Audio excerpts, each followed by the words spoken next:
خوف خدا ہو عشق مصطفیٰ، علم و عمل اصلاح معاشرہ، خوف خدا ہو عشق مصطفیٰ، علم و عمل اصلاح معاشرہ، فقہ شریعت و طریقت کا ہے مجموعہ مدنی مذاکرہ، ہے مجموعہ مدنی مذاکرہ، مدنی مذاکرہ، مدنی مذاکرہ۔ الحمدللہ رب العالمین والصلاة والسلام علی سید المرسلین، اما بعد فاعوذ باللہ من الشیطان الرجیم، بسم اللہ الرحمن الرحیم، الصلاة والسلام علیک یا رسول اللہ وعلی آلک واصحابک یا حبیب اللہ، الصلاة والسلام علیک یا نبی اللہ وعلی آلک واصحابک یا نور اللہ۔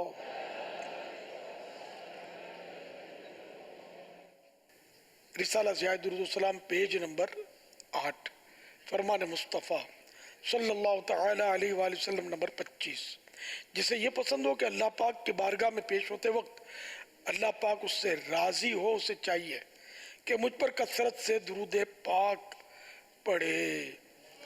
صلو علی الحبیب صلی اللہ تعالی علی محمد۔ 1440 ہجری کی محرم شریف کی 12ویں شب ہے۔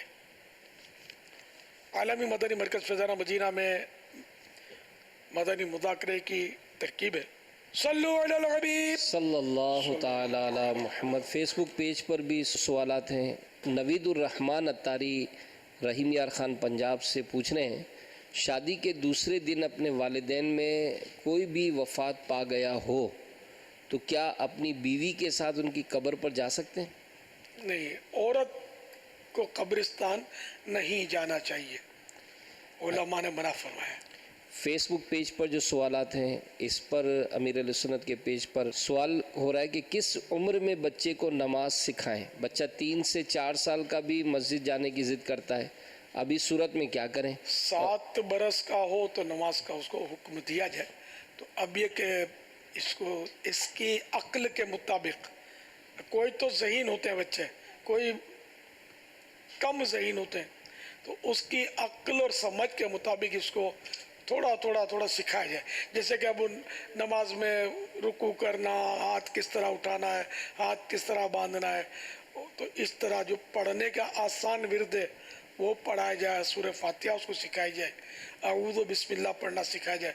تو یہ ابھی سے اس کو سکھائیں گے نا، تو جب بالغ ہو جائے تو اس وقت یہ بالکل تیار ہو گیا، اس کو نماز آتی ہو، ایسا ہو جائے۔ لیکن اب یہاں تو باپ کو نہیں آتی، دادا کو نہیں آتی، سکھائے گا کیا؟ تو اس لیے وہ باپ دادوں کو بھی سیکھنا ہوگا۔ میں جنرل بات کرتا ہوں، ایسا نہیں کہ کسی کو بھی نہیں آتی۔ اللہ کے نیک بندوں کو بہت سے ایسے جن کو نماز آتی ہوتی ہے، جنرلی عام طور پہ کم آتی ہے لوگوں کو نماز۔ خوش فہمی ہوتی ہے کہ ہم کو آتی ہے، لیکن بہت سارے مسائل ان کو پتہ ہی نہیں ہوتے، جو مطالعہ کرتے نہیں ہیں۔ امیر اہل سنت سے عرض ہے کہ جیسے بالخصوص مدنی منیا کے 9 سال کی عمر کے بعد یہ کبھی بھی بڑی ہو سکتی ہیں، اس پہ ہمیں زیادہ توجہ دینی چاہیے ایسے موقع پر؟ ظاہر ہے بچی 9 اور 15 کے درمیان بالغہ ہوتی ہے، بچہ 12 اور 15 کے درمیان بالغ ہوتا ہے، اس کی نشانی ظاہر ہوتی ہے۔ نشانی ظاہر نہ ہوئی دونوں میں تو یہ بچی ہو یا بچہ 15 سال پورے ہوں گے تو بالغ ہو جائیں گے، اور 15 سال یہ عیسوی سن کے نہیں، ہجری سن کے، اسلامی سال جو ہے فاروقی سال، اس کے جب 15 سال پورے ہوں گے تو بالغ ہو جائے گا۔ صلو علی الحبیب صلی اللہ تعالی علی محمد۔ اسی طرح سوال میں انہوں نے یہ بھی آگے لکھا تھا کہ اگر بالغ اولاد نماز نہ پڑھے تو کیا اس کا وبال والدین پر بھی ہوگا؟ اس میں بالغ کے لیے اب مسائل یہ ہیں کہ اگر ظن غالب ہے کہ یہ مان جائے گا تب تو اس کو برائی سے روکنا واجب ہو جائے گا، اور اگر نہیں مانے گا تو اب واجب نہیں رہے گا، لیکن جس طرح نیکی کی دعوت دیتے ہیں تو نیکی کی دعوت اس کو دے۔ بابا اس میں 3-4 سال کے بچوں کو مسجد میں نہ لایا جائے، بلکہ 7 سال کا بھی ہے، 8 سال کا بھی ہے، 10 سال کا بھی ہے شرارتی، تو اس کو بھی مسجد میں نہ لایا جائے۔ کہ اگر یہ واقعی مسجد میں، جیسے بچے مطلب کبڈی کھیل رہے ہوتے ہیں مسجد میں، اللہ گلا کر رہے ہوتے ہیں، بھاگم بھاگ مچا کر، تو ایسے بچوں کو جن کا پتہ ہے کہ یہ مسجد میں بھاگ دوڑ کرے گا، شرارتیں کرے گا، شور شرابہ کرے گا، تو اس کو لانا گناہ ہے، بھلے سمجھدار بچہ ہے تو کیا ہوا۔ اس میں بھی بابا بعض اوقات جو بڑے بچے ہو جاتے ہیں تو کسی سے ملواتے وقت کہتے ہیں آپ اس کے لیے دعا کریں، یہ نماز نہیں پڑھتا ہے، آپ اس کے لیے یہ کریں، یہ نماز پڑھ لیں، تو یہ انداز جو ہے یہ کیسا؟ سب کے سامنے اس طرح بولیں گے نا تو یہ ظاہر ہے کہ اب سمجھدار بچہ ہے تو شرمندہ ہوگا اور اپنے باپ سے ناراض ہوگا۔ نماز کا تو اللہ ایسا جذبہ دے کہ بچوں کو نماز کا بولے، یوں بولتے تنگ بہت کرتا ہے، مجھے جو تجربہ زیادہ تر شرارتی بہت ہے، تنگ بہت کرتا ہے، امی کو یوں بولتا ہے، ابو کو یوں بولتا ہے، اس کے سامنے تو کبھی کبھی میں نے باپ کو سمجھایا کہ اب میں اس کو کیا سمجھاؤں گا یار، آپ نے میرے سامنے اس کو ڈیگریڈ تو کر دیا۔ تو یہ بات کان میں بولنی ہوتی ہے، آدمی چٹھی لکھ کر دیتے، تو ایسے ہاتھوں ہاتھ یہ ایسی چیز تھوڑی ہے کہ چھو کرو تو یہ بچہ شریف ہو جائے، ایسا تو ہے نہیں۔ شرارتی عادت پڑی ہوتی ہے تو بڑی مشکل سے جاتی ہے، اور بارہا ایسا ہوتا ہے کہ شرارتی ہونے میں ماں باپ کا کردار ہوتا ہے۔ ماں باپ تسلیم نہیں کریں گے، لیکن میں صحیح بولتا ہوں، ماں باپ کا کردار ہوتا ہے اس میں، یعنی کہ کردار یہ کہ ان کو طریقہ نہیں آتا ہوتا اس کو سیٹ کرنے کا، بات بات میں جھاڑتے اور مارتے ہیں، تو اس طرح بچہ شرارتی اور باغی ہو جاتا ہے، وہ ضدی بن جائے گا، پھر نہ مار اثر کرے گی، نہ دھاڑ اثر کرے گی، نہ چیخ اثر کرے گی، نہ چلانا اثر کرے گا۔ جیسے ماں بولے ایسا ماروں گی ایسا ماروں گی، یاد کرے گا، اب ماں کیا مارے گی بیچاری، مچھر نہیں مار سکتی تو اس کو کیا مارے گی، خالی بولتی ہے ایسا ماروں گی، تو پہلی وقت تھوڑا سہم جاتا ہے، چھوٹا ہوتا ہے سہم جاتا ہے، آہستہ آہستہ پھر ماں خالی بولتی ہے، یار مارتی کا ہے۔ ذرا باپ تھوڑا مار دھاڑ کرتا ہے تو ذرا ایک بار مارے گا، 2 بار مارے گا، پھر بچہ باغی ہو جائے گا، ڈیٹ ہو جائے گا، تو یوں پھر یہ شرارتی ہو جاتے ہیں۔ تو اس لیے ادب سکھانے کے لیے ٹھیک ہے سختی کرے بھی، لیکن جو یہ اس طرح کرتے ہیں نا بے تکا انداز، سب کے سامنے اس کو ذلیل کرنا، تو اس سے بچے باغی ہو سکتے ہیں۔ تربیت اولاد نامی ایک رسالہ ہے، یہ مکتبۃ المدینہ نے شائع کیا ہے، اس کو حاصل کریں، اس کو پڑھیں، انشاءاللہ اولاد کی تربیت کے تعلق سے آپ کو کافی مدنی پھول ملیں گے انشاءاللہ۔ فیضان مدنی مذاکرہ کس نمبر 12 بھی آپ حاصل کر سکتے ہیں، مکتبۃ المدینہ سے طلب کر سکتے ہیں، جس میں اولاد کے حقوق کے تعلق سے بہت اچھے مدنی پھول آپ کو حاصل ہوں گے۔ قسط نمبر 12 میں سمجھیں گے، 12 مانے 24 ہم کو 12ویں شریف سے پیار ہے تو 12 بولتے ہیں، یوں سمجھ لو، لیکن یہ کہ جہاں کسی کو سمجھانا مقصود ہوتا ہے تو پھر 24 یہ بولنا ضروری ہوتا ہے، یا 24، تاکہ وہ سمجھ تو جائے، خالی 12 وہ سوچتا رہے کہ ہوتا کیا ہے، گنتی تو آتی ہے 12 کیا ہوتا ہے، تو ہمارا مقصد ہی فوت ہو جاتا ہے پھر۔ تو یہ کہ 24 وولیم مدنی مذاکرے کا وہ لے لیجیے، تو اس میں اولاد کی تربیت کے تعلق سے مدنی پھول ملیں گے۔ یہ رسالہ ہے مکتبۃ المدینہ سے، اس کو ہدیتاً یعنی قیمتاً حاصل کر سکتے ہیں۔ یہ زیادہ مہنگے نہیں ہوتے، 10 15 18 17 اس طرح کی اس کی وہ ہدیہ ہوتا ہے۔ صلو علی الحبیب صلی اللہ تعالیٰ علیہ محمد۔ فیس بک پیج پر سوال ہے کہ کیا روح بھی مرتی ہے؟ نہیں، روح مرتی تو نہیں ہے، روح نکلتی ہے بدن سے، جدا ہونا روح کا یہ ہے موت، بلکہ ہاں روح کی موت ماننا یہ گمراہی ہے۔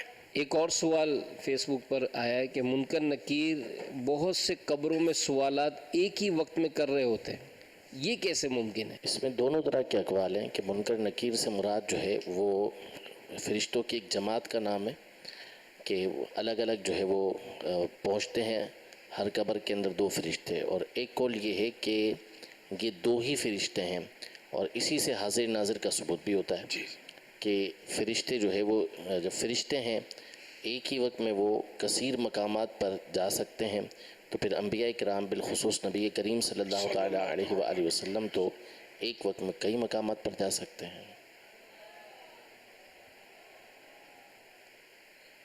ملک الموت کے اگرچہ اور بھی فرشتے ہیں ساتھ، لیکن یہ بھی تو قول ہے نا کہ ملک الموت بھی ایک ہے۔ ملک الموت تو ایک ہی کا لقب ہے، عزرائیل علیہ السلام، تو وہ ایک ہی ہے، اور دنیا میں اتنوں کی پھر یہ کہ خالی یہی نہیں کہ انسان کی روح قبض کرتے ہیں، جانور کی بھی روح قبض کرتے ہیں، کیڑے مکوڑوں کی روح بھی قبض کرتے ہیں، تو اس طرح مطلب یہ اللہ کی قدرت ہے۔ اسی طرح بلکہ دیکھو نا شیطان جو ہے اس کو کتنے اختیارات اللہ نے دیے ہیں، یہ بھی آپ کے سامنے کہ شیطان کی بھی ضروریت نے آل ہے، اولاد ہے، لیکن یہ بھی قول ہے کہ ایک ہی ہے جو ساری دنیا کو یہ انگلی پہ نچا رہا ہے۔ تو اللہ جس کو طاقت دے، تو یہ کہ صرف یہ نہیں کہ نبی ہی معاذ اللہ کچھ نہیں کر سکتے، اولیاء کرام بھی کچھ نہیں کر سکتے، کیسے مت ماری گئی یار لوگوں کی۔ اللہ تعالیٰ نے اختیارات دیے انبیاء کو، اولیاء کو، صحابہ کو، تو پھر یہ کہ نبیوں کے نبی صلی اللہ تعالیٰ علیہ وسلم کو کتنے اختیارات ہوں گے، کیونکہ یہ تو ساری مخلوق میں سب سے بڑے ہیں، مخلوق کے سردار ہیں یہ، تو ان کے اختیارات تو ہماری عقل سے وراء الورا ہیں۔ تو منن والے بنو، سوچن والے نہیں بنو۔ صلو علی الحبیب صلی اللہ تعالی علی محمد۔ یہ بات تو مشہور ہے کہ اچھے کی صحبت اچھا اور برے کی صحبت برا بنا دیتی ہے۔ افسوس کی بات یہ ہے کہ آج کل اچھی صحبت مشکل سے ہی میسر آتی ہے، یا پھر نوجوان طبقہ اسے اپنانا نہیں چاہتا کیونکہ ہمارا دل اس طرف مائل نہیں ہوتا۔ امیر اہل سنت سے عرض ہے، اچھی صحبت ہمارے دینی اور دنیاوی معاملات میں کہاں تک عمل دخل رکھتی ہے اور اسے کیسے اپنایا جا سکتا ہے۔ الصحبت مؤثرہ، صحبت جو ہے وہ اثر رکھتی ہے۔ اچھی صحبت اچھا بناتی ہے، بری صحبت برا بناتی ہے۔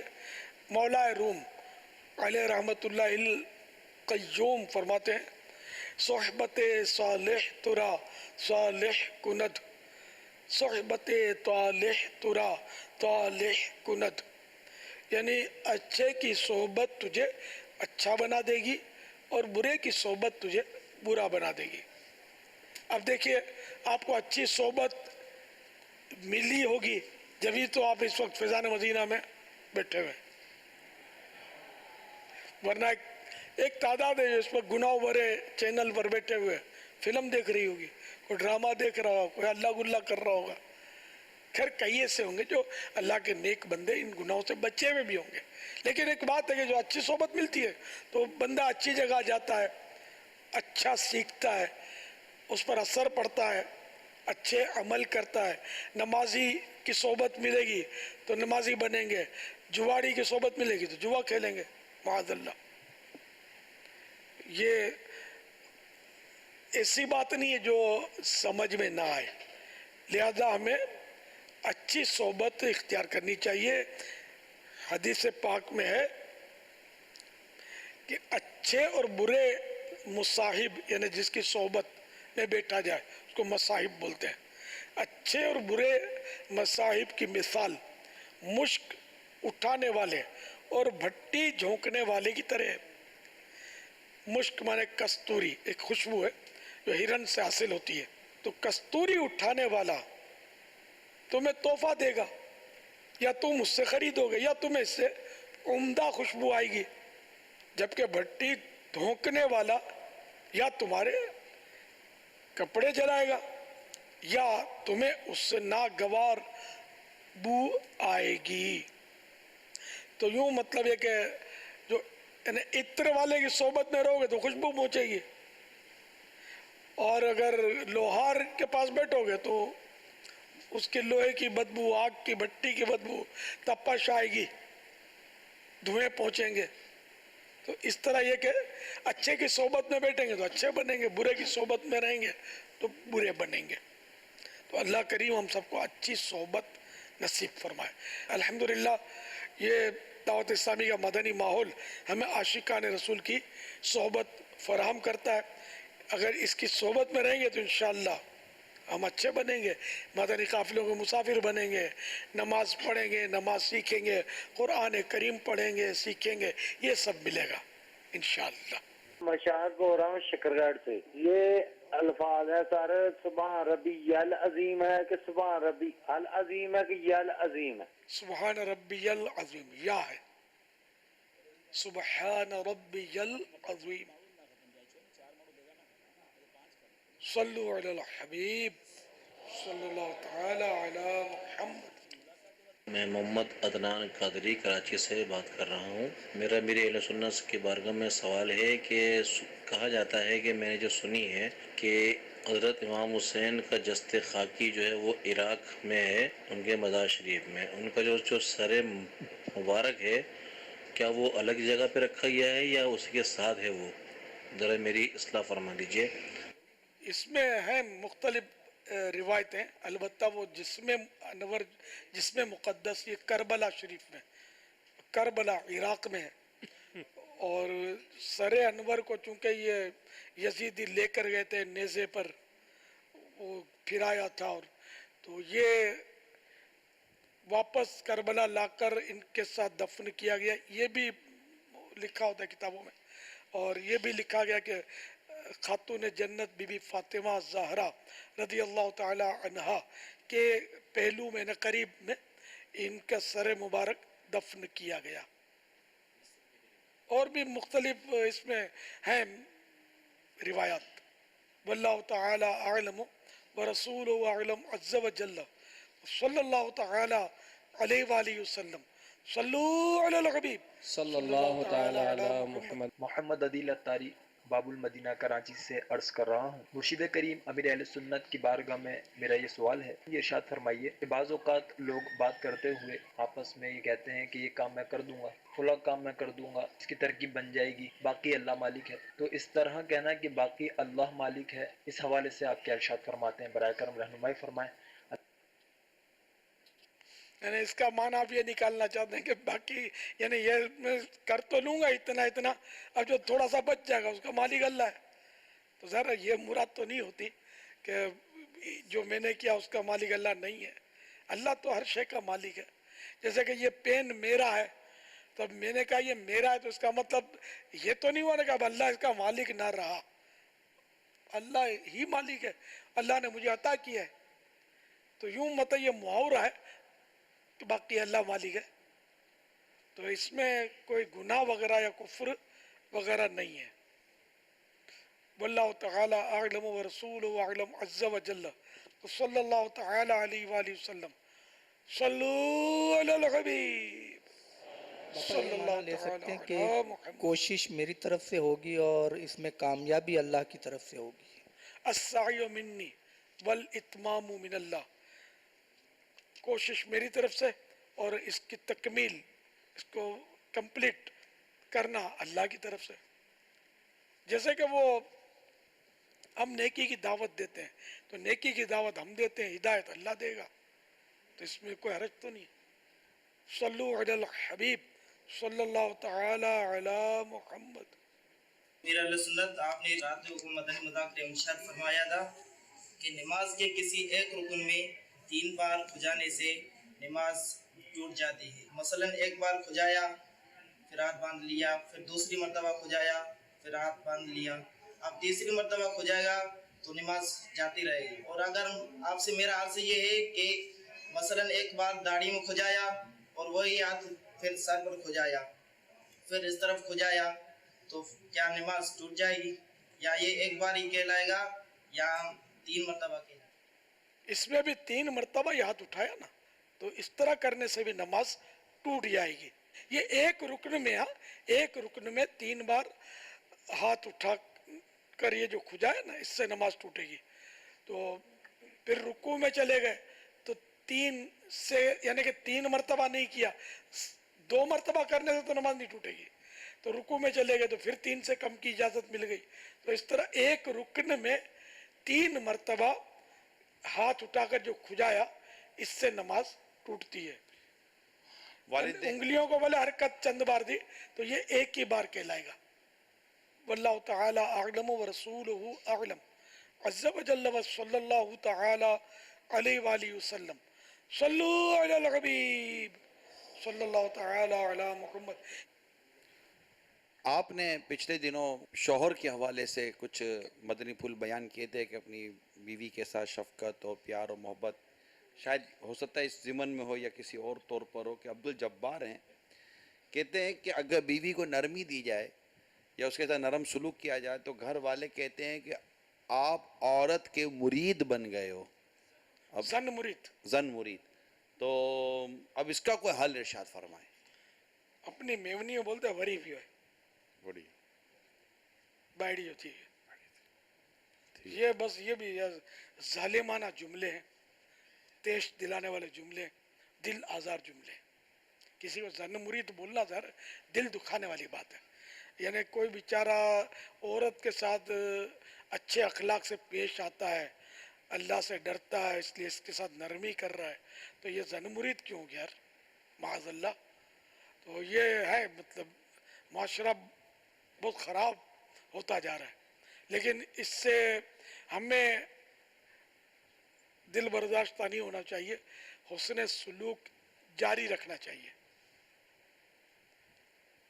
جیسے بیوی سے معافی مانگنا یہ کسر شان سمجھتے ہیں کہ میری شان کے خلاف ہے، میں اس سے معافی مانگوں، حالانکہ میں 100 مرتبہ معافی مانگا ہوگا میں نے بیوی سے.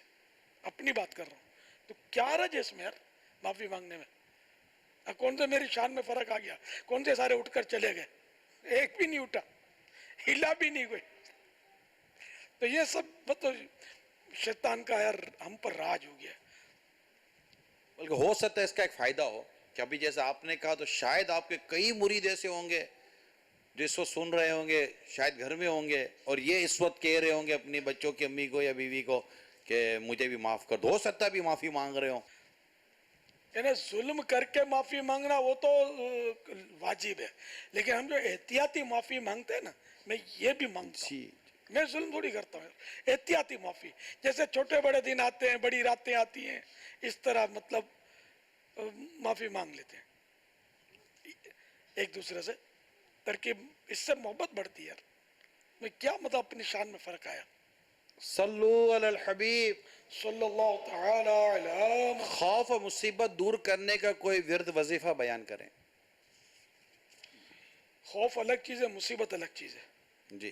یعنی کسی حد تک، ورنہ خوف یوں مصیبت بھی ہے، یعنی کہ ہر خوف مصیبت نہیں ہے. اللہ کا خوف یہ نعمت ہے، مصیبت نہیں ہے. اور بعض اوقات دنیاوی خوف جو ہوتا ہے، دشمن کا خوف، تو یہ مصیبت ہے. ہر مصیبت خوف نہیں ہے اور ہر خوف مصیبت نہیں ہے. یہ مصیبت کے وقت کی دعا ام المومنین حضرت ام سلمہ رضی اللہ تعالی عنہ فرماتی ہیں، میں نے سید المرسلین صلی اللہ تعالی علیہ وآلہ وسلم کو یہ فرماتے سنا کہ جس مسلمان پر کوئی مصیبت آئے اور وہ اللہ تعالی کے حکم کے مطابق انا للہ و انا الیہ راجعون پڑھے اور یہ دعا کرے، اللہم اجرنی فی مصیبتی واخلف لی خیرا منہا. اے اللہ میری اس مصیبت پر مجھے اجر عطا فرما اور مجھے اس کا بہتر بدل عطا فرما. تو اللہ تعالیٰ اس کو اس سے بہتر بدل عطا فرمائے گا. حضرت ام سلمہ رضی اللہ تعالی عنہ فرماتی ہیں، جب حضرت ابو سلمہ رضی اللہ تعالی عنہ فوت ہو گئے تو میں نے سوچا کہ مسلمانوں میں حضرت ابو سلمہ رضی اللہ تعالی عنہ سے بہتر کون ہوگا؟ وہ تو پہلے گھر والے ہیں جنہوں نے حضور پرنور صلی اللہ تعالی علیہ وآلہ وسلم کی طرف ہجرت کی ہے. بہرحال میں نے یہ دعا کہہ لی، چنانچہ اللہ تعالیٰ نے ان کے بدلے مجھے رسول اللہ صلی اللہ تعالی علیہ وآلہ وسلم عطا فرما دیے. ظاہر حضرت ابو سلمہ سے بہت بہتر تھے. تو یوں مطلب یہ دعا پڑھنا مفید ہے جب کوئی مصیبت پہنچے. صلو علی الحبیب صلی اللہ تعالی علی محمد. خوف خدا ہو عشق مصطفیٰ،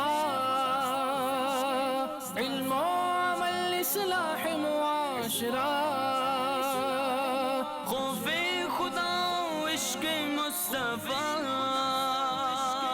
علم و عمل اصلاح معاشرہ. فقہ شریعت و طریقت کا ہے مجموعہ مدنی مذاکرہ، ہے مجموعہ مدنی مذاکرہ. مدنی مذاکرہ، مدنی مذاکرہ.